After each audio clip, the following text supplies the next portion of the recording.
Welcome to our channel. If you want to bridge cryptocurrency tokens between different blockchains, follow these step-by-step instructions to transfer assets safely across networks. Step 1. Understand what bridging means. It's the process of transferring tokens from one blockchain to another, such as moving Ethereum-based tokens to Binance Smart Chain or Polygon, enabling you to use assets across multiple ecosystems. Step 2. Choose a reputable bridging protocol or service such as official blockchain bridges, established platforms like multi-chain or Synapse, or decentralized exchanges with built-in bridging features. Step 3.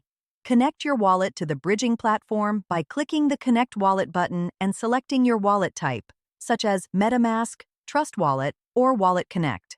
Ensure you have the source blockchain network selected. Step 4. Select the source chain where your tokens currently exist and the destination chain where you want to transfer them.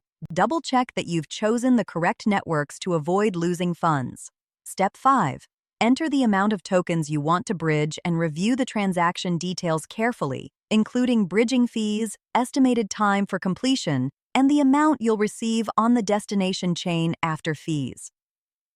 Step 6. Approve the token spending permission if this is your first time bridging that specific token. This one-time approval allows the bridge contract to access and transfer your tokens. Step 7. Confirm and initiate the bridge transaction. Wait for confirmations on the source chain, then wait for the bridge to process and deliver your tokens to the destination chain, which can take from a few minutes to several hours. Step 8. Add the destination chain network to your wallet if you haven't already, and verify that your bridged tokens have arrived at the correct address. Don't forget to like this video and subscribe to our channel.